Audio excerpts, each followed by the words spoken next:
Hello, aujourd'hui je reçois Émilie. Petit indice, une cartomancienne. Alors si tu as envie d'en découvrir un petit peu plus sur les cartes, sur ce qu'une cartomancienne peut t'apporter, son point de vue également, écoute la suite. Vibes Connection, c'est le podcast qui te parle de la vraie vie, sans bullshit, sans blabla, de ces expériences qui nous façonnent, du développement personnel à l'entrepreneuriat, de nos voyages, de nos passions, le tout sous le format d'une bonne conversation entre potes ou de réflexion personnelle. Alors si tu as envie de vibes, d'authenticité et de passer un bon moment, t'es au bon endroit.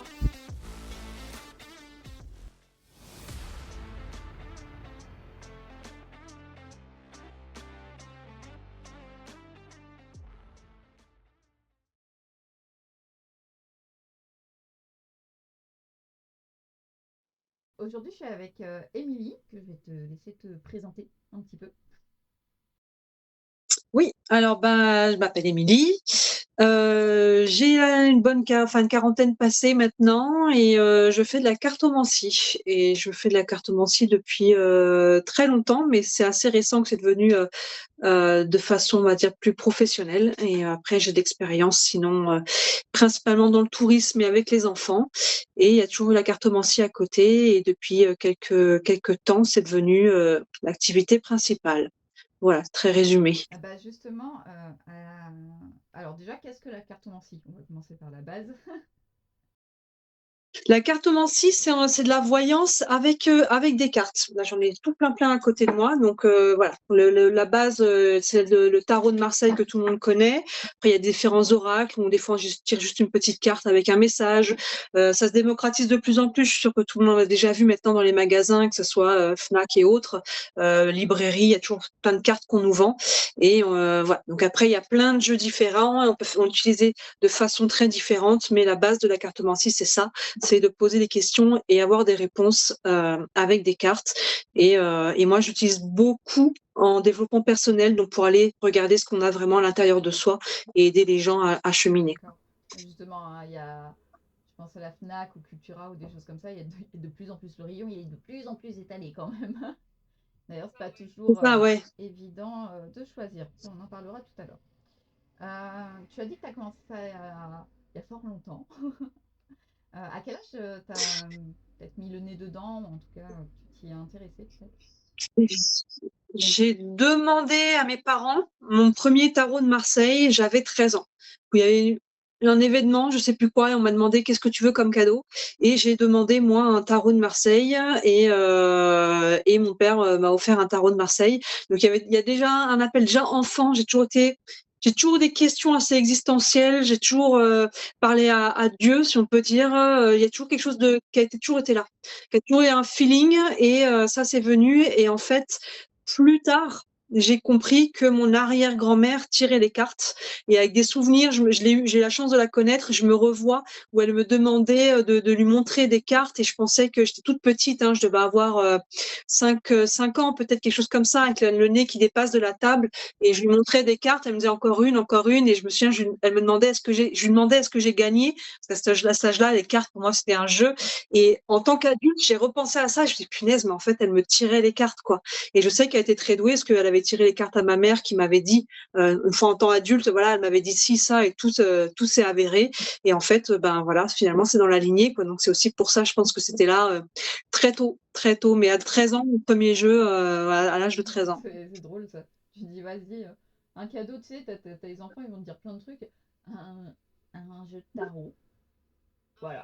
Ok. Ouais, ouais. Et je l'ai toujours, hein, je l'ai toujours le tarot de Marseille classique, voilà, qui est scotché de tous les côtés pour que la boîte elle s'abîme pas.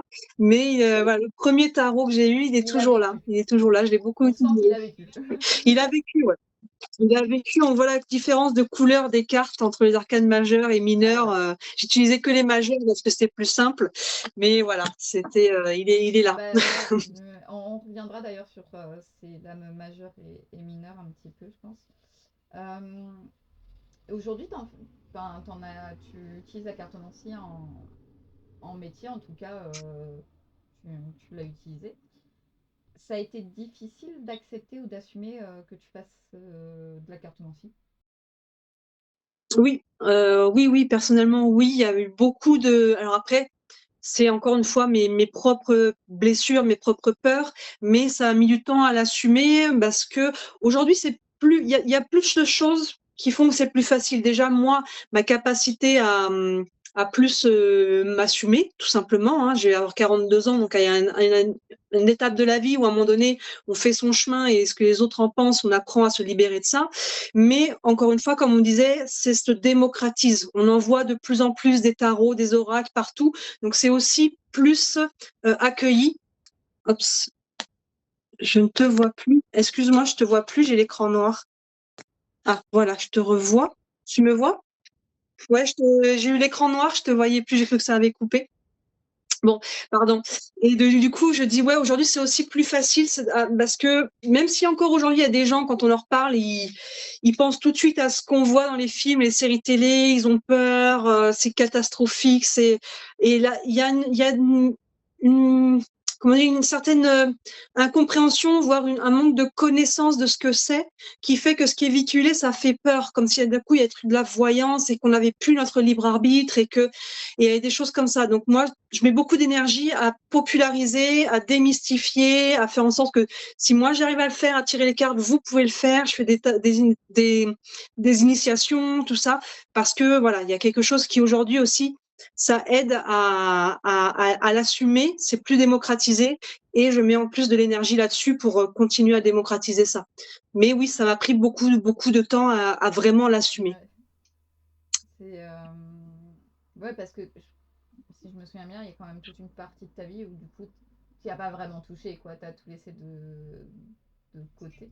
C'était pour Ouais, moi. c'était pour toi. Pour moi, je Mm. faisais les cartes uniquement pour moi et en secret. Dès que quelqu'un arrivait, je cachais ce que j'étais en train de Ouais. faire parce que j'avais peur de voir de justifier ou le jugement. Voilà, j'avais peur du jugement des autres. Alors qu'aujourd'hui, voilà, il y a vraiment, c'est le jour et la nuit, quoi. Aujourd'hui, c'est mon métier et je l'assume complètement. Mais oui, ça m'a pris presque 40 ans pour vraiment l'assumer Tu as complètement. Ouais. parlé de voyance et justement, quelle est la différence, on va dire, selon ça, comme ça, entre cartomancie, voyance, médiumnité, parce que justement, je pense que les gens ont peur de choses méconnues, alors que ce ne sont pas forcément exactement les mêmes choses. Tout ça. Oui, tout est un petit peu entrelacé parce qu'on peut, quand on fait de la voyance, donc la voyance, après les cartes, ça va être un support. En fait, on va poser une question, ça peut nous donner un support, une ligne de départ et on va aller creuser par rapport à ça. Il y en a qui vont utiliser le pendule, il y en a qui vont utiliser les runes, c'est pareil, c'est juste un support. Et après, par rapport à ça, déjà, c'est une lecture. Moi, quand j'ai des cartes devant moi, il faut déjà connaître leur signification, comment elles se lisent aussi selon leur ordre de sortie et tout ça. Donc tout ça, c'est déjà ça s'apprend. Et après, par-dessus, le côté médiumnité peut se rajouter en plus des cartes. Moi, je peux capter des informations en plus que la personne n'a pas verbalisées, mais que moi, j'ai des informations en plus qui vont me venir d'une manière ou d'une autre que vais capter. Donc, on peut superposer la voyance et la médiumnité, mais la voyance, il y a souvent un support, si on peut simplifier les choses, pour faire de la voyance. Et la médiumnité, on peut capter des choses sans support, sans rien. Il y a des personnes qui vont voir quelqu'un et lui dire, bah voilà, je vois ci, je vois ça, ou tu as vécu ci, tu as vécu ça. Là, on capte des choses qui sont dans le subtil, en fait, la médiumnité. Mais la voyance et la médiumnité peuvent aller ensemble, mais peuvent être aussi séparées, quoi. Voilà, je sais pas si ça. Toutes les cartomanciens ou cartomanciennes ne sont pas forcément médium ou médium. Pas forcément. Non, je pense qu'il y en a qui lisent, ils restent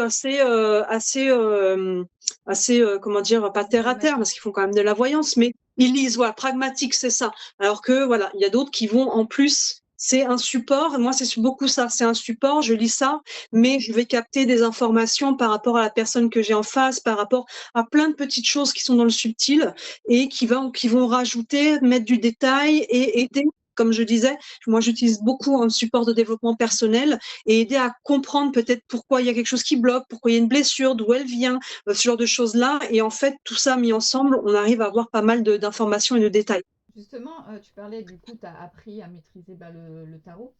Euh, Selon toi, ou peut-être pour toi aussi, combien de temps il faut pour bien maîtriser le tarot? Parce que il y a les arcanes majeures, les arcanes mineures, donc il y a beaucoup de cartes. Déjà, c'est pas exactement la même chose. Mais rien que les arcanes majeures, ça comme demande quelques heures de travail, de pratique, on va dire. Plus que quelques heures. Bah, moi, en plus, j'ai commencé, j'avais 13 ans et on n'en parlait pas, c'était compliqué. Donc, j'ai commencé avec des livres. Dans les livres, on peut très vite se prêter à confusion. Les livres de tarot, des fois, entre l'un et l'autre, ils disent pas la même chose. Il y en a qui sont super épais parce qu'on peut partir très loin dans le tarot. On peut partir dans les lettres hébraïques, on peut partir dans la kabbale, dans l'alchimie, on pourrait écrire des tomes et des tomes juste pour une carte, en fait. Et du coup, c'est très compliqué. Donc, quand il faut lire, je sais pas combien de pages pour lire, interpréter un tirage. Donc, j'ai mis des années et des années et des années, mais c'est comme tout, c'est de la pratique, en fait. Mais il y avait cet attrait, donc j'ai pas lâché. Aujourd'hui, on peut apprendre plus simplement. Moi, je fais des ateliers où vraiment, je vais synthétiser. On part pas dans tous les trucs qui sont autour pour débuter, c'est pas la peine, où j'ai tout dépoussiéré. Et vraiment, l'idée, c'est de simplifier l'apprentissage avec les mots-clés par carte déjà. Et après, c'est de la pratique, de la pratique. Et comme tu disais, il y a les arcanes majeurs et les arcanes mineurs. Il y a 22 arcanes majeurs et 56 arcanes mineurs. Et les majeures, c'est celles qu'on voit dans les films avec la mort, la fameuse mort, la tempérance, le soleil, la lune, tout ça. Et on peut déjà faire des tirages qui sont très complets et très précis juste avec les arcanes majeures. Donc, quelqu'un qui veut se lancer, je dirais pas, prends les mineurs. Les mineurs, il y en a 56 de plus, donc c'est pas rien. Et elles sont différenciées en coupe, bâton, épée et denier. Et il y en a 13 de chaque. Donc, et elles vont apporter, une fois qu'on maîtrise les majeurs, on peut rajouter, mélanger avec les mineurs. Les majeurs peuvent se tirer seuls, pas les mineurs. Les mineurs, elles se mélangent avec les majeurs. Et là, on va avoir un peu plus de détails. Mais au départ, c'est pas la peine. C'est pas la peine, un par la fois, quoi. Oui, oui, sinon ça fait beaucoup d'informations. Il y a une différence entre les tarots et les oracles parce que justement, on voit de plus en plus, on va dire, de jeux de cartes, voilà, dans les boutiques ésotériques qui se font et tout aussi. Mais du coup, il y a quand même une différence entre le tarot et oracle. Oui. Oui, oui, un oracle, c'est beaucoup plus facile de prise en main. Le tarot, comme on disait, voilà, il y a différentes arcanes. Un oracle, par exemple, là, j'ai l'oracle des miroirs. Un oracle, ça va se présenter comme ça. Vous avez une image avec un mot. Donc là, c'est le mot contrat. Donc, on comprend l'idée, en fait. Donc, si on a le mot contrat avec le mot, par exemple, voilà, la carte joie, on sait qu'il peut y avoir potentiellement un engagement. Alors, on ramène toujours au domaine, un engagement qui apporte du bonheur, que ce soit un contrat de travail, un engagement sentimental. Voilà, vous voyez, donc là, c'est super intuitif, en fait, un oracle. On regarde les images, on regarde le mot et on peut faire des déductions. Un tarot, selon encore une fois les cartes qui sortent, comment elles sont positionnées les unes par rapport aux autres, c'est beaucoup plus complexe. Donc pour commencer, un oracle, ça peut être très bien. Et il y a des oracles aussi comme ça. Là, c'est le tarot des archanges. On a une carte et on a aussi des mots-clés et un petit texte. Donc ça, on peut en tirer peut-être des fois une pour avoir l'énergie de la journée ou même sur une question. Et là, voilà, on a un petit texte et après, on peut en tirer plusieurs aussi. Mais c'est beaucoup plus facile. L'interprétation est marquée dessus, en fait. Voilà, un tarot, c'est vraiment beaucoup plus complexe. Donc ça peut vite être décourageant, mais voilà, mon idée en tout cas, c'est de simplifier, de populariser. Et après, c'est comme tout en fait. Hein. Il faut tout de suite se dire que ça va me prendre c'est un apprentissage. Il faut que je prenne le temps de développer cette connaissance, cette capacité, cette compétence, et on tire, on essaye, on pratique, et c'est en pratiquant qu'on apprend, hein, tout simplement. Et il faut accepter qu'il y a une notion de temps. Contrairement à un oracle qui est beaucoup plus facile à prendre en main. Justement,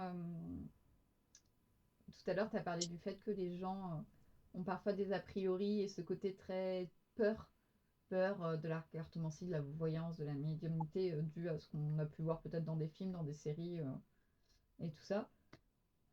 Pourtant, Charmed est quand même une super série et tout va bien, hein, vraiment.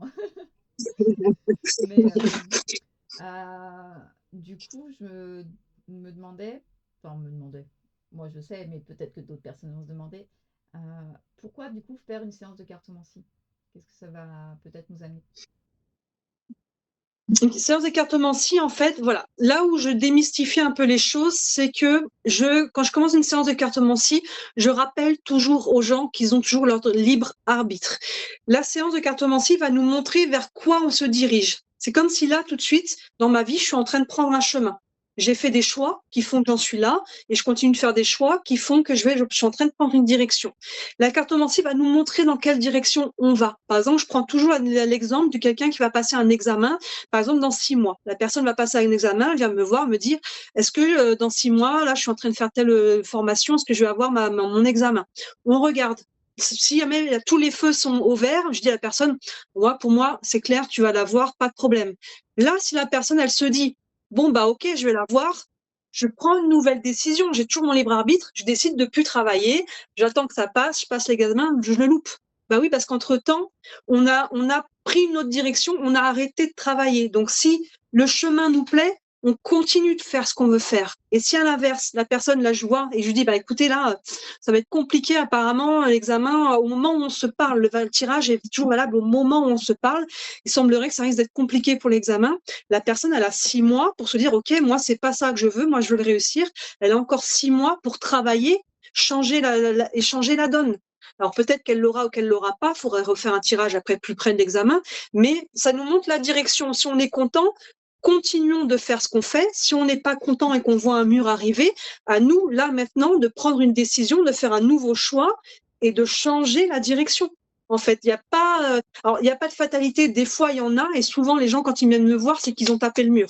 C'est qu'ils sont déjà dans le mur et qu'ils sont déjà, ils savent pas par quel bout prendre le truc, ou ils sont déjà emberlificotés, ils veulent voir comment ça va évoluer, qu'est-ce qu'ils doivent faire dans cette situation. Mais voilà, on voit un petit peu, c'est à ça que ça sert de voir ce qui arrive. Je suis content, je continue. Je suis pas content, et ben je peux changer, je peux potentiellement changer la donne. Et ça peut aussi aider de voir, quels conseils on peut récupérer des conseils. Il y a des gens qui viennent me voir, sont complètement perdus dans tous les domaines de leur vie, de mettre le doigt sur la priorité. Ok, pour le moment, la priorité, c'est ça, et derrière, ça va découler.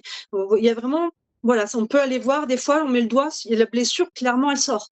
Là, vous êtes en train de vivre ça parce qu'il y a peut-être une blessure de trahison, de rejet, d'abandon, et ça met en lumière ce que vous vivez, ça vous force à regarder cette blessure pour pouvoir la guérir, pour pouvoir avancer. Donc, c'est vraiment, le tarot, il peut sortir tout ça dedans. Il peut sortir tout ça.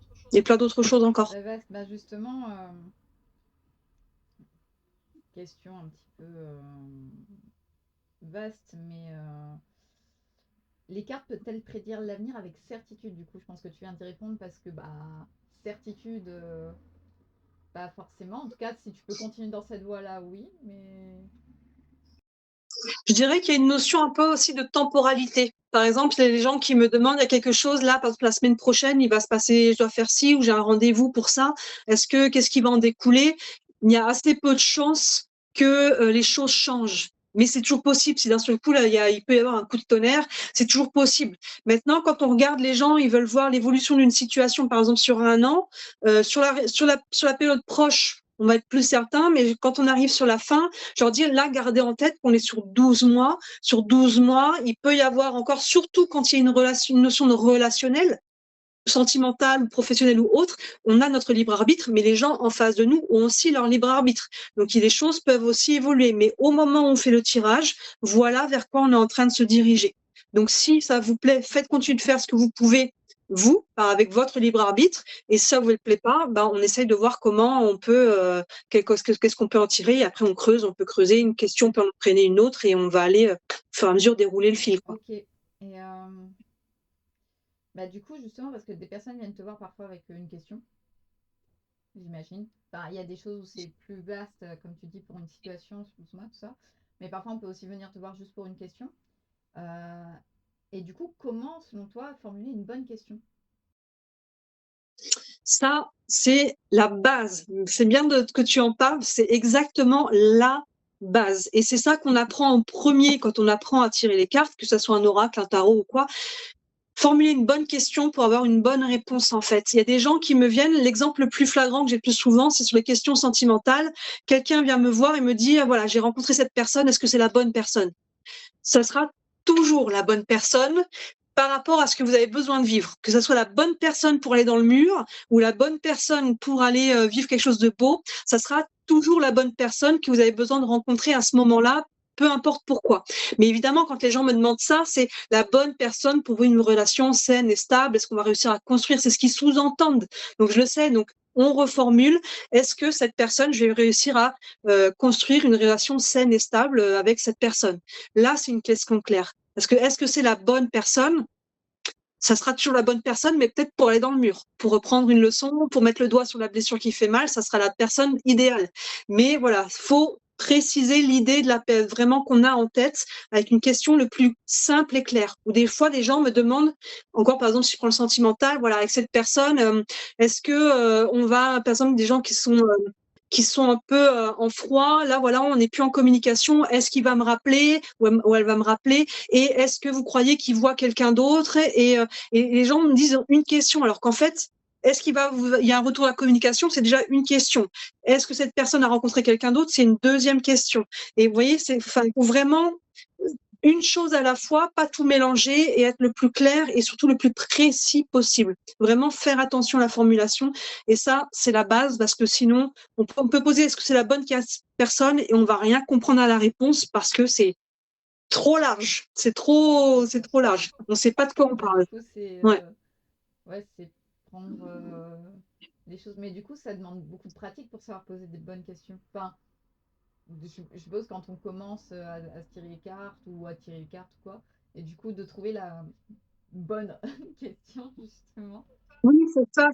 On apprend en faisant, parce que des fois, on pose une question, on a une réponse, et après, il se passe autre chose, et on se dit, ah punaise, mais en fait, quand j'ai formulé ma question, c'est ça que j'ai demandé. Je pensais demander autre chose, par exemple, voilà, c'est la bonne personne, mais en fait, j'ai pas demandé si c'était quelqu'un avec qui j'allais avoir une relation saine et stable, j'ai demandé si c'était la bonne personne.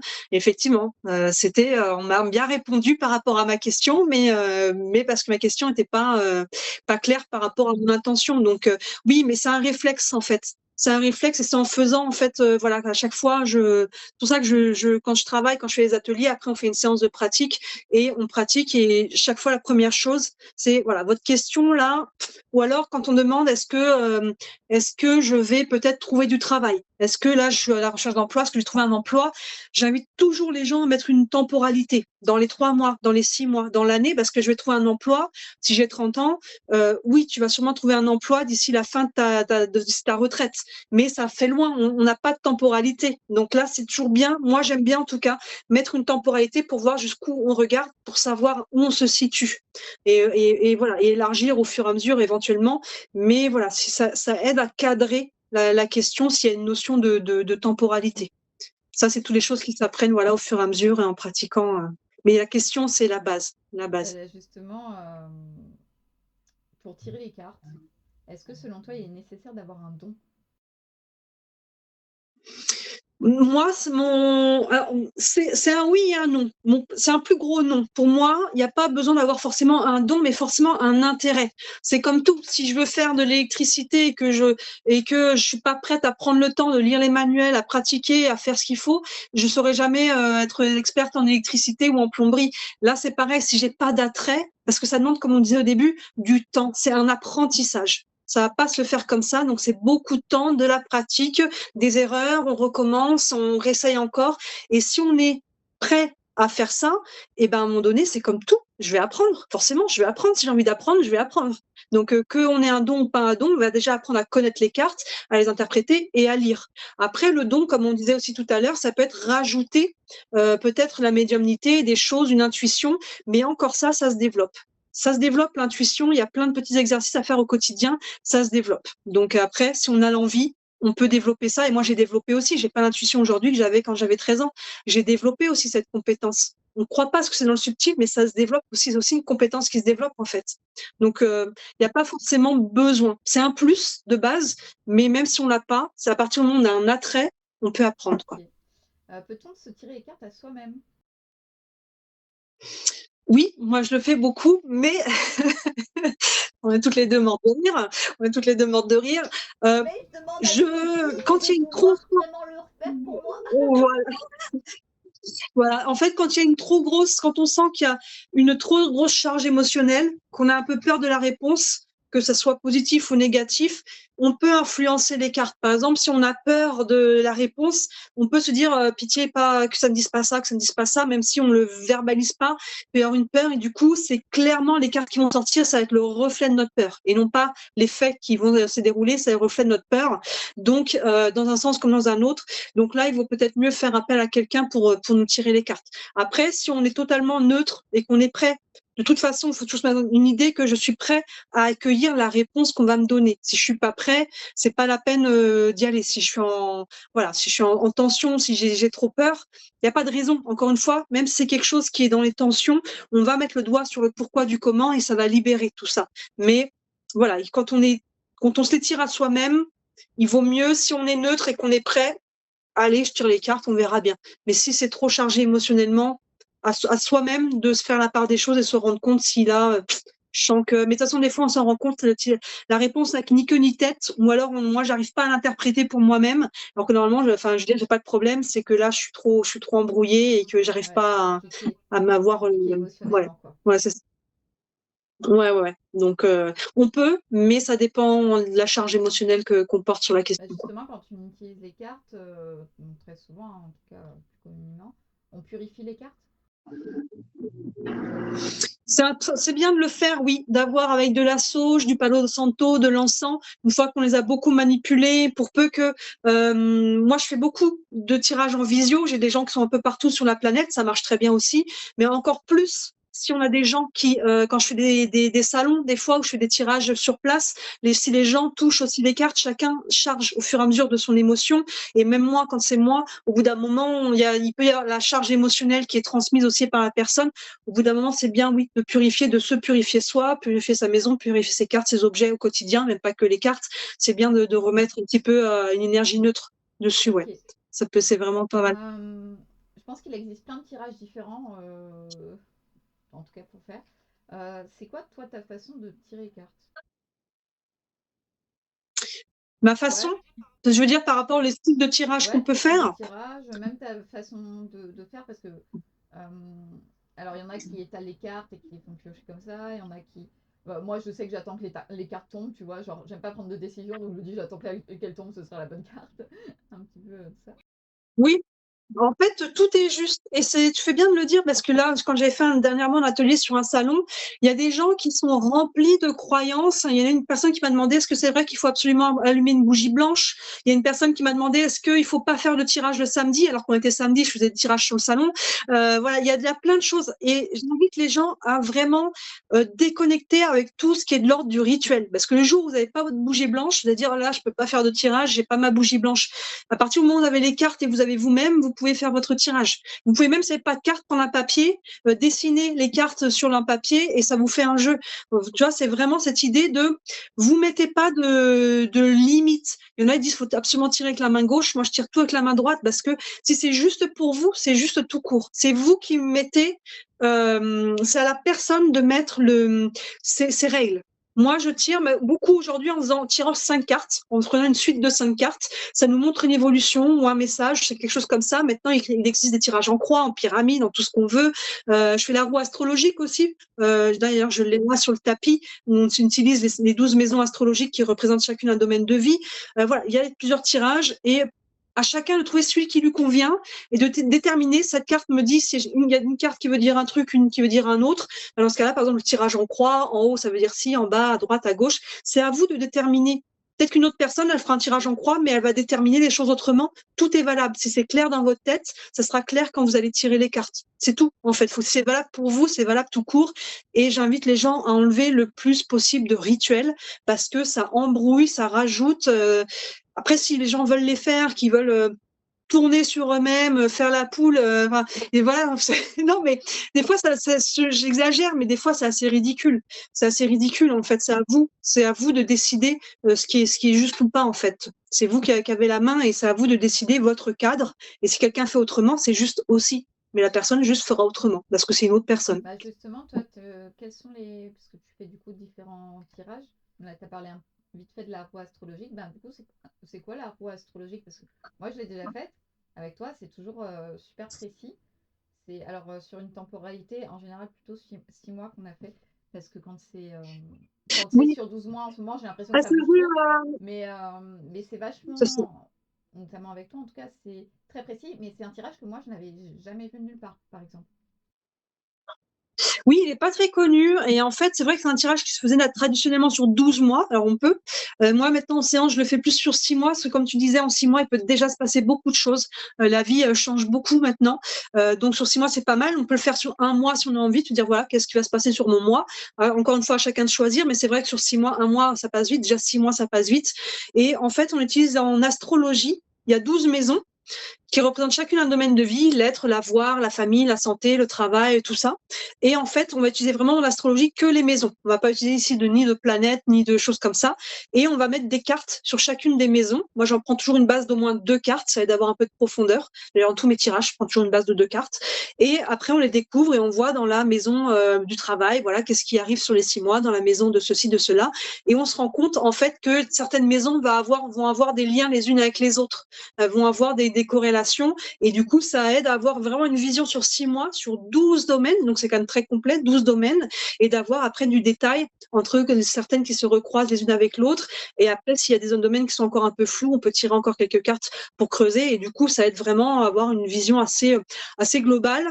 Mais là, du coup, on pose pas une question précise. Là, c'est vraiment qu'est-ce qui arrive pour moi dans les 6 mois à venir, et on a une vision globale. On peut quand même avoir des informations très claires, hein, mais on va pas aller avoir une question quoique, si la personne se demande si elle va réussir un examen, ça tombe dedans dans la catégorie, dans la maison où ça peut parler de ça, on peut avoir une réponse, mais pas forcément. Donc voilà, il faut savoir choisir le tirage qu'on veut selon notre besoin Ouais, du j'aime moment. beaucoup parce que tu as plusieurs maisons, comme tu dis, et puis à un moment, tu as les amis, en clair, et puis tu as aussi les emmerdes. C'est ça, c'est ça. Elles sont côte à côte, la maison 11 et la maison 12. La 11, c'est la vie sociale, les amis. Et la 12, comme on dit, les amis les emmerdent à cause de la chanson. Mais la 12, voilà, c'est ça, c'est les challenges. Les challenges, quels sont les blocages, quelles sont un petit peu les choses qui sont encore en travail et qui permettent d'être mises du coup en lumière pour pouvoir travailler dessus. Mais c'est ça. Il y a tout. Et c'est ça, il y a 12 maisons, donc c'est quand même assez Et du complet, coup, quoi. C'est parce que assez complet. j'imagine le faire sur un mois, tu dis, donc tu pourrais, j'imagine, hein, tu pourrais faire ce truc pour chaque mois de l'année. Bon, ça serait des heures de tirage, mais pour chaque mois de l'année, tu peux savoir clairement Oui, ton on peut année. faire ça pour Donc chaque. tu Oui, fais un mois par un mois pour tout le domaine. c'est ça. Top. Tu pourrais faire ça. Tu peux voir du coup l'évolution d'un mois sur l'autre, ce qui revient, ce qui travaille encore, et voilà. Après, je sais pas s'il y a vraiment une utilité de le faire aussi précis pour chaque mois. Dans ce cas-là, autant le faire sur 6 mois ou au moins sur 3 mois, parce que ça passe quand même vite quand il y a un truc qui travaille en fond. Un mois, c'est rare qu'il y ait tout qui soit géré en un mois, qui soit réglé. Donc voilà. Donc, mais oui, c'est possible si tu as envie de faire ça. Encore une fois, fais comme bon te Mais semble en fait. Tes règles. Tes règles. c'est pour ça que ça me semblait genre juste sur un mois, parce que le truc est quand même tellement costaud, tu vois. Donc... Bah, si sur un mois, on se dit, voilà, il y a beaucoup de choses qui risquent de se passer ce mois-ci, ça peut être intéressant. Je dis, voilà, des fois, il y a tout qui bouge en même temps quand la roue tourne. Il y a le pro, des fois, il y a les finances, il y a le perso, il y a tout qui bouge d'un coup. Dans ce cas-là, ça peut être intéressant de peut-être voir un petit peu qu'est-ce dans ce mois-ci, d'ici la fin du mois, qu'est-ce qui va évoluer. Mais après, encore une fois, c'est pas la peine de le faire tous les mois comme ça, je pense. Autant le faire dans ce cas sur 3 mois. Sur 3 mois. Okay. Mais oui, ça, pourquoi pas. Est-ce que tu as un jeu favori? Alors moi, je prends toujours une base de tarot. Maintenant, il en existe plein. Donc là, il y a le tarot de Marseille, comme on disait, traditionnel. Il y a celui-ci, le Light Sears Tarot, qui est aujourd'hui beaucoup plus ludique.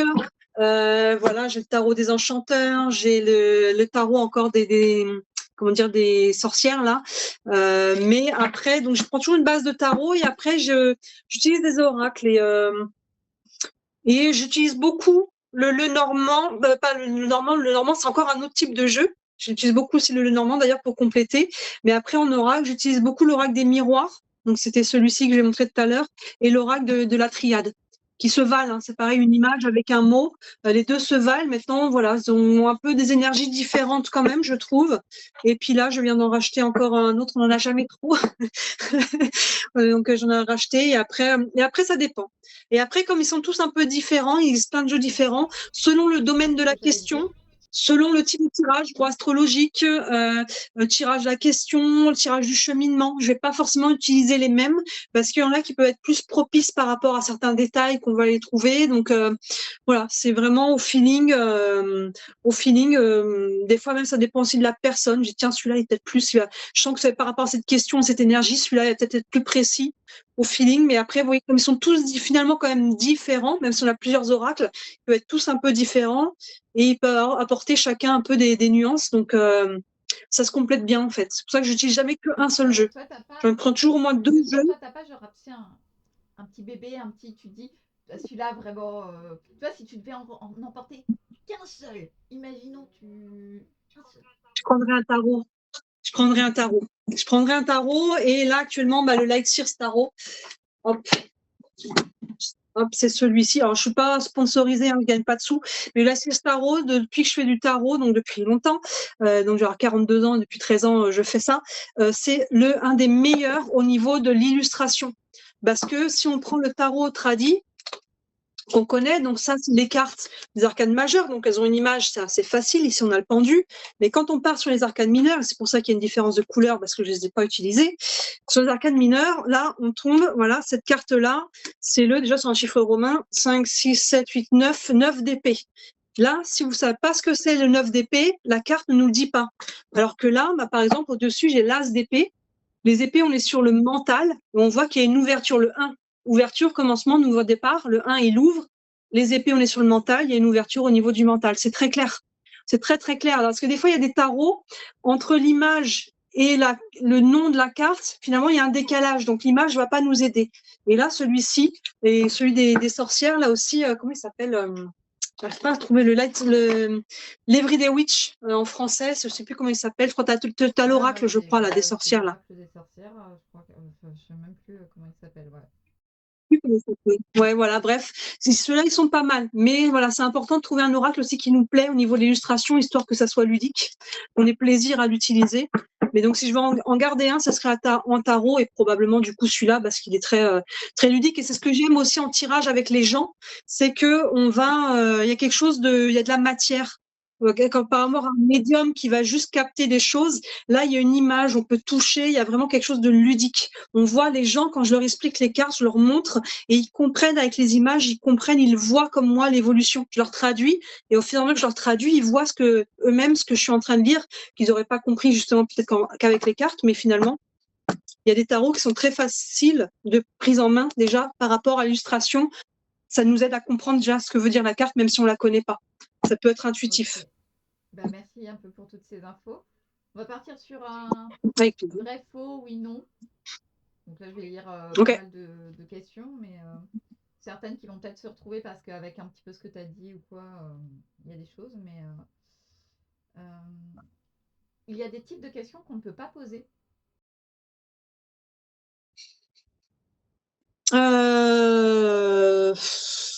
Je dirais que non, on peut tout poser à partir du moment, encore une fois, la question est bien posée.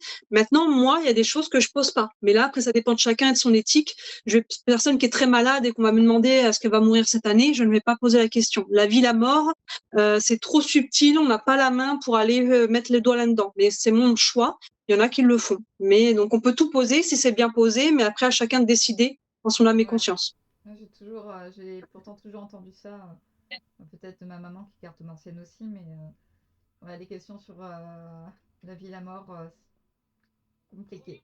Vaut mieux pas, on n'est pas sûr de ce qui va sortir et on n'a pas la main là-dessus, on peut tirer un truc, finalement c'est pas ça qui va se passer, c'est trop pas dans les mains des gens, même qui posent la question en fait. Ouais. Donc les cartes, la cartomancie sert uniquement à prédire l'avenir. Non, parce qu'en fait, souvent, moi, ce que je vois, comme je disais en développement personnel, les gens, ils veulent savoir est-ce que je vais réussir à faire ça, et ce qui sort, c'est la blessure qui est liée au passé. C'est le passé qui sort au-delà du futur, mais qui nous ramène. Si tu veux ça dans ton futur, regarde d'abord d'où tu viens et regarde où est l'épine dans le pied. Donc, ça ramène, ça nous montre vers quoi on va aller, mais ça nous ramène aussi beaucoup vers le passé, en tout cas. Enfin, moi, dans ma façon de tirer les cartes. Tout le monde pas que. peut apprendre à tirer les cartes. Pour moi, oui. Faut toujours allumer une bougie pour tirer les cartes. Non, Si ça vous aide à vous mettre dans une ambiance, oui, mais il ne faut pas que ça vous empêche de ne pas réussir à faire un tirage si vous n'avez pas de bougie à ce moment-là, quoi. Ça serait dommage. La... Alors attends. Un cartomancien est forcément aussi voyant. Mais ça, on y a répondu un petit peu. Oui. Si tu tires la carte de la mort, c'est que quelqu'un va mourir. Le cliché.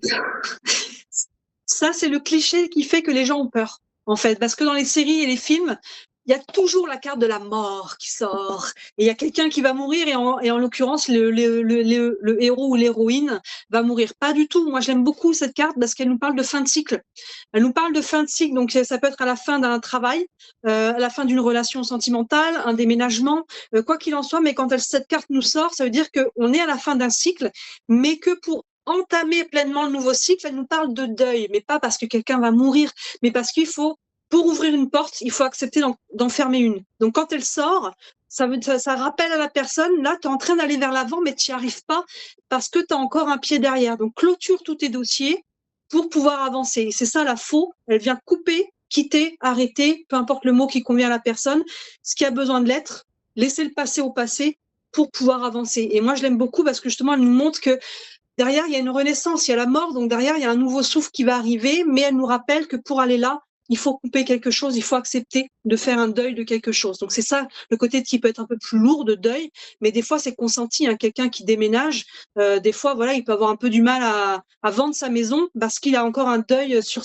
il est accroché parce qu'il a vécu des choses dans cette maison. Il faut accepter de quitter quelque chose pour trouver autre chose. Mais non, il n'y a pas forcément quelqu'un qui va mourir. J'ai jamais eu dans ce contexte-là, en tout cas. J'ai plus peur de la carte de la tour foudroyée que de la mort, tu vois. Genre, la tour foudroyée, tu dis, C'est c'est ce la que merde. j'allais te dire. Oh là, celle-là. C'est ce que j'allais te dire. La tour, la maison de Dieu dans le tarot traditionnel qu'on voit souvent sous le nom de la tour aujourd'hui, c'est celle-là qui est très challengeante. Celle-là, elle met un bouleversement, il peut être positif, mais là, des fois, on se prend un truc qu'on n'a pas vu venir, et c'est celle-là qui est beaucoup plus challengeante que la mort, Ouais. clairement. Si un cartomancien ou cartomancienne te dit que quelque chose va arriver, tu ne peux rien y changer. C'est un cliché, mais... Ça dépend. Ça dépend. Comme on disait, si c'est un examen, peut-être qu'en travaillant, je vais pouvoir changer la donne. Peut-être que non, parce que c'est peut-être pas mon chemin. Peut-être que finalement, je vais même faire de mon mieux, je vais taper le mur, je tape le mur, parce que finalement, c'est pas ça mon chemin, c'est peut-être autre chose.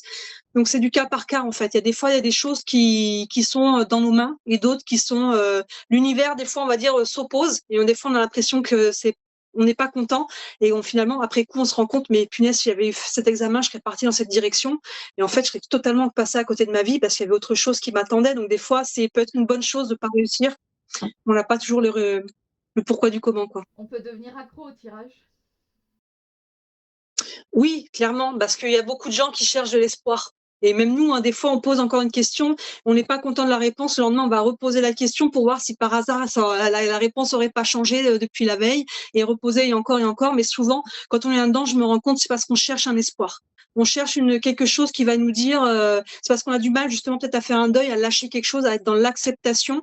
On peut être dans le déni de quelque chose et on cherche que les cartes vont nous dire ce qu'on a envie d'entendre, et on essaie de se raccrocher à quelque chose. Donc dans ce cas-là, oui, moi j'ai des gens qui me rappellent encore et je suis obligée de leur mettre un stop en leur disant maintenant c'est toujours la même question, c'est toujours la même réponse. Des fois pendant plusieurs années, hein, j'ai une personne là, elle a un peu arrêté de me contacter, mais parce qu'elle s'accrochait à quelque chose qu'elle avait n'était pas prête. Donc à chaque fois, on essaie de mettre un peu plus en conscience à la personne pour qu'elle regarde en face ce qu'il y a besoin.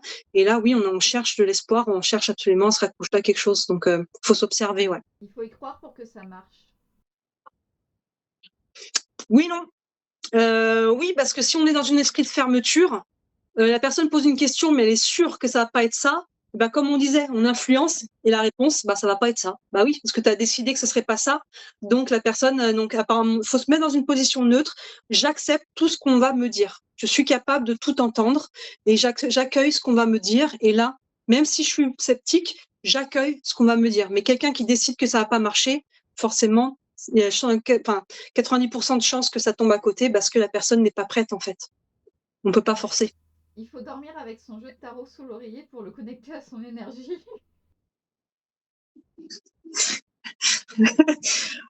Si ça semble à quelqu'un nécessaire, moi non.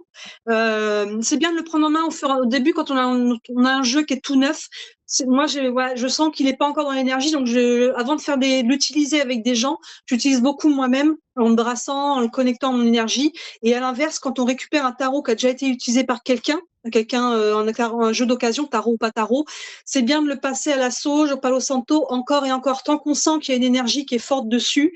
Et d'ailleurs, quand on achète un jeu qui est d'occasion, c'est bien de pas forcément le commander en ligne, mais de pouvoir le toucher, de sentir à quel point il est chargé ou pas, de sentir la vibration, je le sens ou je le sens pas, et de se fier à ça. Parce que des fois, même en nettoyant encore et encore, si le truc il a jamais été nettoyé et qu'il y a eu des choses lourdes, ça, c'est pas top, quoi.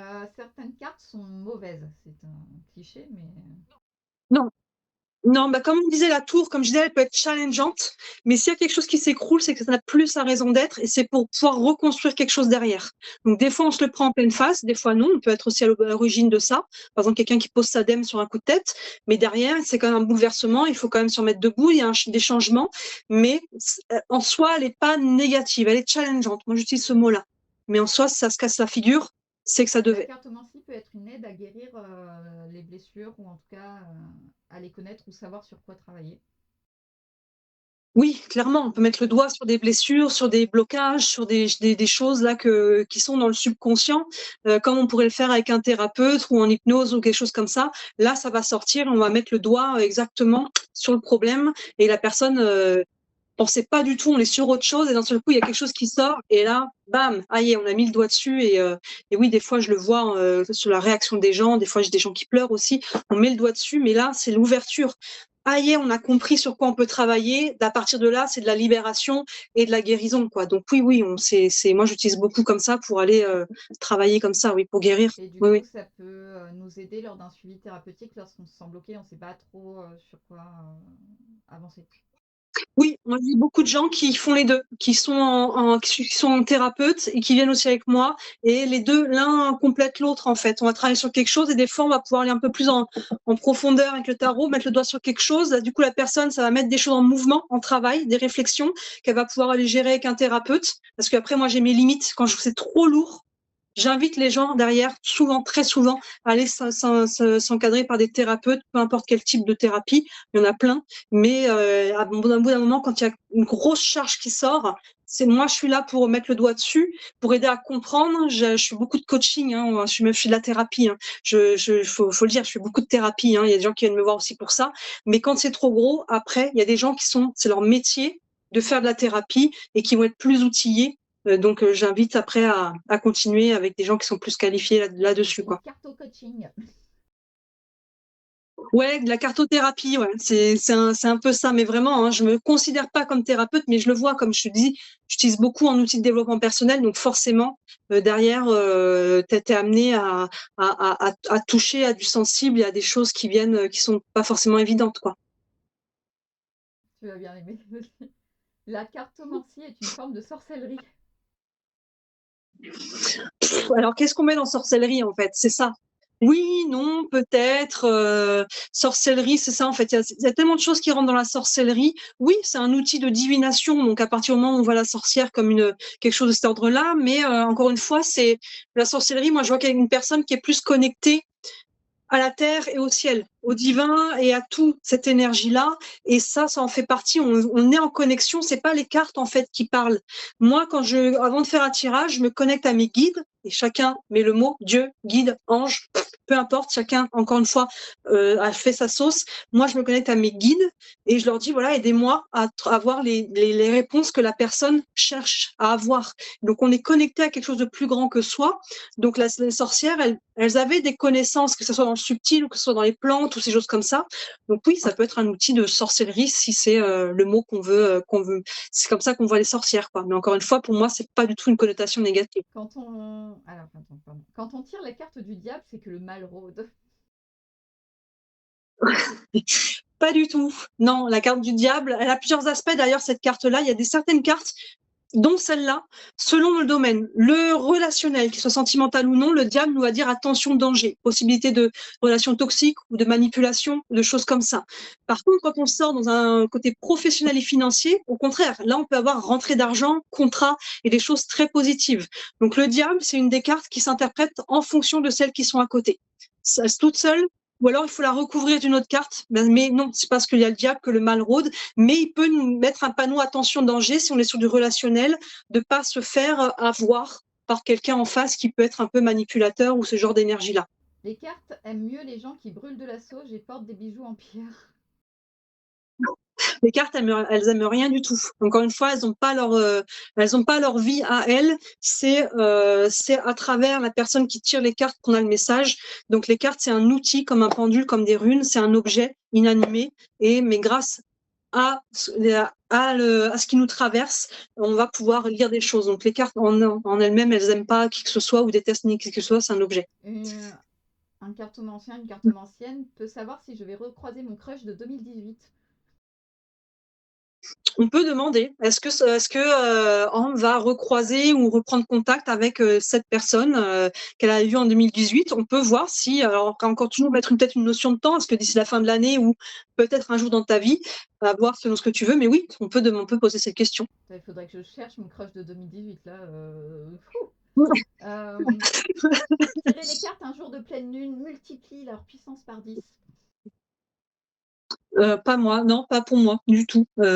Par contre, la pleine lune, ça peut être bien si on utilise, comme là, sur mon tapis, j'ai des pierres, labradorite et sélénite. À la pleine lune, par contre, ça peut être bien de les mettre dehors pour les charger. Mais en soi, par rapport aux cartes, il n'y a aucune incidence pour moi sur les cartes. Si mon jeu de tarot disparaît, c'est que l'univers veut me faire passer un message. Si le jeu de tarot disparaît, oui, c'est sûrement que peut-être en ce moment, tu dois faire ça. Donc, c'est pas la peine d'aller acheter un autre. S'il disparaît là comme ça, que d'un seul coup on le trouve plus, c'est que pour moi en tout cas, il n'y a pas de hasard. C'est que peut-être tu dois faire sans les cartes en ce moment. Tu le retrouveras quand ce sera le moment. Ou alors que ton chat l'a glissé sous le canapé sans que tu le vois et t'es un merde. Donc voilà. Moi, encore une fois, il y a peut-être une raison à ça, mais après, voilà, encore une fois, chacun de voir des signes où il a envie. Une cartomancienne peut savoir si mon patron va enfin me filer une augmentation. Oui, on peut regarder. Est-ce que je vais obtenir l'augmentation là que j'ai demandé financière, mon patron, est-ce que ça va être validé? Oui, on peut demander ça. Oui. Les cartomanciennes ont souvent des chats, c'est obligatoire. Je crois pas que ce soit obligatoire, effectivement, c'est mon cas.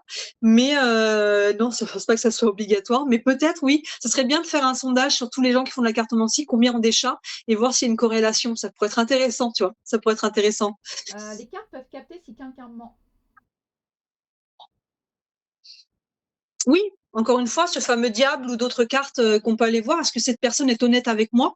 Ou est-ce que, voilà, il y a des choses, il y a des cartes, comme moi j'utilise, comme je disais, une base de tarot qui déjà peuvent nous le dire s'il y a des choses qui sont un petit peu, comme le diable par exemple. Mais quand on double avec d'autres, il y a des cartes mensonges, il y a des cartes où dans le normand, il y a le serpent qui est un peu vicieux. On peut voir, oui, si une personne est sincère ou pas. Oui, oui. La dernière pour la fin. On peut draguer quelqu'un avec un tirage.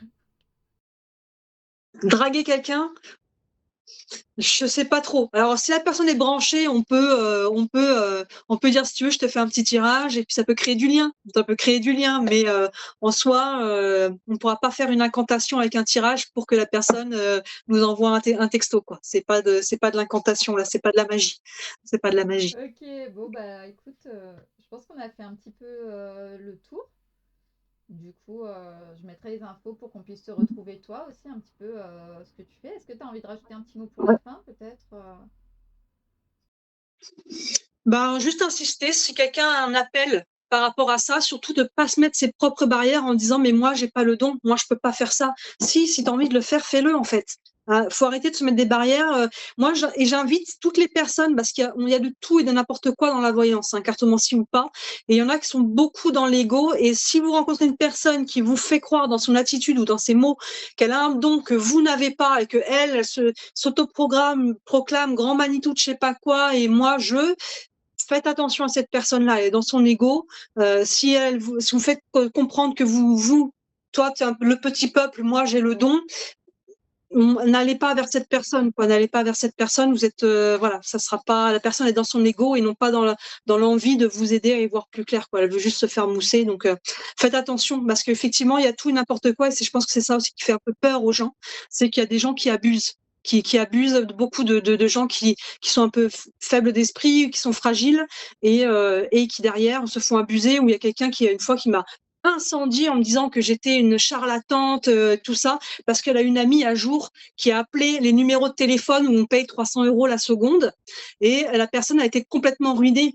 Mais pourquoi vous faites ça en fait? Pourquoi vous appelez un numéro de téléphone surtaxé qui va vous prendre déjà une demi-heure alors quelqu'un en ligne qui va vous dire je ne sais pas quoi, à la fin vous allez laisser 5000 balles et vous aurez même pas votre réponse. En fait, il y a aussi voilà, c'est des jeux quand du coup tous les voyants sont tous des arnaqueurs, mais faut avoir du discernement quand même. C'est important le discernement. C'est vachement bien, je pense, de faire de la prévention sur ces domaines comme sur d'autres, mais du coup de garder quand même une ouverture d'esprit, un esprit un peu critique et de voir ce qui résonne, ce qui vibre. Parce que je pense que quand les gens sont, tu sais, ils sont en quête d'espoir, ils recherchent quelque chose, enfin justement, ils sont tellement perdus, tellement déboussolés que, bah oui, tu peux vite te faire avoir. Et il y a des personnes qui sont très douées à te vendre des belles histoires et tout, alors qu'en fait, Oui, derrière, bah, elles sont pas oui. très honnêtes en tout cas. Non, non, non, clairement. Donc ça, c'est à chacun d'avoir son discernement et peut-être de regarder. Moi, j'ai une chaîne YouTube et même si ça reste des guidances très générales, donc peut-être la guidance va pas parler à la personne, mais ça permet surtout de voir l'énergie de la personne qui tire les cartes. Donc mon énergie, peut-être qu'il y a une autre personne qui va faire aussi la même chose que moi, qui le fera aussi très bien, mais qui aura une autre énergie et aller vers la personne aussi avec qui on a la même énergie en fait, tout simplement. Et peut-être Voilà. commencer par, Donc de compter. à la limite, si on veut aller voir quelqu'un mais qu'on a un peu de réticence, commencer par quelque chose qui soit juste une simple question où du coup ça n'engrange pas Oui. 300, 5000 Non, euros non. de frais, quoi. Non. Bah déjà, s'il y a des frais qui sont à ce point-là, j'aimerais bien savoir qui prend ces prix-là. Ou alors, voilà, je suis la voyante de je sais pas qui, super connue, et du coup, je peux me permettre de mettre ces tarifs-là. Mais sinon, voilà, voyez les prix si vous avez ces prix-là. En moyenne, une consultation, selon les gens, ça va être entre 50 et 70 € pour 1 heure. On va dire, une moyenne de la plupart des gens, quand je regarde aussi les gens qui font. Voilà, et après, le tirage à la question, on va être entre 15 et 20 € peut-être aussi pour la moyenne des gens. Ça dépend, mais si vous voyez des prix exorbitants, ou à l'inverse, des gens qui font des guidances gratuites, parce qu'il y en a pour qui le spirituel doit être gratuit. C'est vrai qu'on n'en a pas Moi, parlé. j'invite à pas y aller non plus, parce qu'il faut qu'il y ait un échange, même si c'est des fois, moi, je fais des échanges de services. Par exemple, ce matin, j'ai eu une séance de kinésiologie avec une amie. En échange, je lui ferai une séance de cartomancie. Mais c'est important qu'il y ait un échange, qu'il soit monétaire ou pas, pour que ça circule. Et donc, les personnes qui font que donner, que donner, que donner, ou que prendre, que prendre, que prendre, dans ce cas-là, la personne qui est en face, bah, elle fait que prendre, parce qu'elle donne pas non plus quelque chose en échange. Ça crée un déséquilibre. C'est important qu'il y ait un équilibre dans les énergies. Donc, la gratuité, ça a ses limites. Ça a ses limites, je pense. Mais après, encore une fois, chacun fait selon et assume derrière aussi les conséquences. Bon, ben, on est bon alors. J'ai envie de te dire merci, Émilie. Ben, merci à toi, avec grand plaisir. Merci de ta confiance. De toute façon, j'ai envie de te dire qu'on se retrouve bientôt sur ta chaîne YouTube ou, Yes. ou nous pour des petites Chaîne questions. YouTube, réseau, site internet. Ouais, ben, avec grand plaisir. Avec grand plaisir. Ok, bah, merci beaucoup, Émilie. Je te fais des bisous. À bientôt. À bientôt.